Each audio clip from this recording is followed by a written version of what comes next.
I'm back. These stories is about my dog, Sledge, the German Shepherd we got when 6 weeks old when the Bigfoot started coming up. Sledge was a comical character, and I was very frightened to leave him outside for a long time. And then when I came out and faced my fears, I yelled at the Foots. I said, "Look, you stay in your place, I'll stay in mine." I said, "Well, I won't hurt you. You just don't hurt me, my family, or my animals." So there was many times that Sledge encountered the Foots here.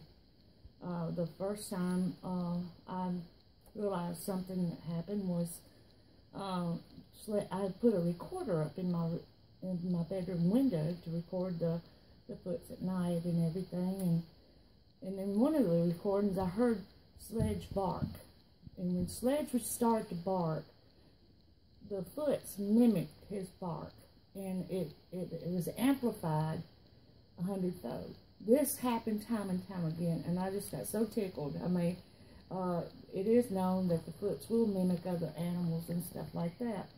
But that night, they were having a round with Sledge. Sledge grew up, and there were several times at night I would hear Sledge out here running and playing with something and everything, and I really believe it was the Foots that he was playing with. But throughout the years, we had a juvenile climb up on our porch roof and was banging on my bedroom window. Now, what started that is one night me and my husband, we came home from church, and I heard something that sounded like furniture being moved around upstairs. And I said, "We've got an intruder." And he said, "What?" I said, "We got an intruder." I said, "Can't you hear that?" I said, "I can feel the walls vibrating from you know, downstairs." And I noticed when we came in from church, we didn't see neither one of the dogs. And so I grabbed my pistol off the top of the refrigerator, and my husband starts going upstairs, and I followed in pursuit and everything. And then we got up there, and the bedroom was clean. I mean, it was perfect. There was nothing in there, nobody in there. But there was something going pow, pow, pow, pow over my bedroom window. I mean, my bedroom headboard. And I mean, it wasn't a little thump. It was a pow, pow, pow, pow. And my husband walked into my bathroom. I had the window open. And we listened outside, and we could hear something moving on the asphalt shingles. And it was heavy, and it was going, you could hear that sandpaper sound. Well, my husband got brave, and he went up to my wall, and it would bang, and then he would go pow, pow, and he'd go pow, pow, pow, pow. This went on for several times. And then after that, it finally stopped. And for 3 nights in the row, they came up on the porch roof and banged on my bedroom window. On the 4th night, my husband was woken by a big commotion outside. And he heard Sledge going full blast after whatever, you know, what I believe to be a foot, and it was climbing up the pear tree. So Sledge got brave that night, and he intercepted it. And he said whatever it did, it either threw Sledge down on the porch, body slammed him, or up against the wall. Now, we were very fortunate with Sledge, and like I said, the Foots are very, you know, protective over their little ones. And then one night, my husband went to church, and I developed a migraine all of a sudden. Then all of a sudden, he was gone. About 15 minutes after 7, I hear the dogs howling. I said, "Oh my goodness," I said, "I've got to go check on the dogs." And I opened the window. And when I did, I saw my lab run in as fast as she could around the house to get up under it. And I saw my German Shepherd, Sledge. He had his ears back, his tail tucked between his legs, and he was looking back as if the devil himself was chasing him. And so I'd run downstairs, and to check, make sure they were okay and everything. And what they was running from was a road foot. It was coming through the yard, and it was screaming and hollering. And when I got down here, I saw that my dogs were fine. So I go back upstairs, I get the recorder, I put it in the window, and I record the howls that was making and everything. Next time, about 2 or 3 weeks later, I was sitting in my bedroom, and I heard a baby crying. And it was in February, and I thought, my goodness. I said, we live in the middle of the woods, no neighbors, whatever. And I thought, oh my goodness. I said, I was chatting with somebody, said, hold on. And I go back there and I start recording it. And the whole time it's crying back in my backyard, this baby. And it was loud because I was listening to the TV. And it just kept crying and crying and crying. And about that time, I was thinking in my mind, I said, where's Sledge at? Where's Sledge at?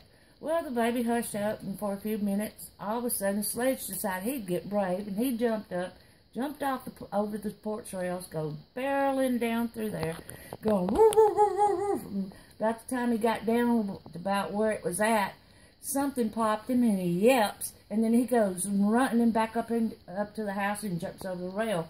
Well, I'm thinking, oh my goodness. I said, I've got to go check on my dog. I was always checking on my dog. You know, he was outside. He was a working dog. So, he was fine. But Sledge had got to where he was very protective of me. And there was an incident. We took him to the vet, and we had to medicate him. And he didn't recognize my husband. And he had tried to attack him. He missed him by his throat about ½ an inch. And the vet told us that there was nothing else we could do. We had to put him down. Well, you got to realize Sledge is my baby. I mean, I was just totally heartbroken over the situation. And I was sitting there and I was saying, oh, I don't feel safe no more. I always had my trusted buddy with me and all. So, about a month after he'd passed, we had him put down. I was sitting out on the doorsteps. And across the road, one of the foots was over there, and it let out a whoop. And normally I'd sit out here when Sledge was alive, and I would sing to them, and they responded to that singing. And I'd make their calls and stuff. But that night, I was so depressed over losing Sledge. And when he made the whoop, I kind of made a light whoop back at him, nothing loud. And I held my head down, and I said, well, I guess they want me to sing them a song. So I started singing Amazing Grace, and that's about as far as I got into the song. And like I said, my heart was so broken, I just had to get up. I had to get up and go in the house. So I did, and I went to bed. The next morning, the first thing I normally do is I grab me a cup of coffee, and I come out here on the porch and watch the sun go up. Well, the next morning, when I came outside to sit out on my porch in my rocking chair here, I looked down in my cushion, and this is there. A rose and a pair of glasses. Well, I told you about what they had gifted me and Denise with before. The beautiful flowers, and I said, when I yelled at them, told Denise, I said, hey, I'm going to try this. They say they can understand English, but I'm going to give it a try. And I yelled, hey, you guys, can you bring me my glasses? And they did. How else would they have gotten out there? My husband woke up, and I said, hey, I got something to show you. And he comes out the door, and there in this rocking chair on the seat is this pink carnation rose. It looks kind of real. And this pair of glasses with no lenses in it. He says, somebody is messing around with you. I said, yes, they are. But it's not who you think it is. The only ones that could know what know the situation about the flower, about the glasses, was the Foots. I didn't tell everybody else. And what it showed to me, they had compassion. They misled too. But this has been going on for 7 years now. I've come to expect it. It's part of my life.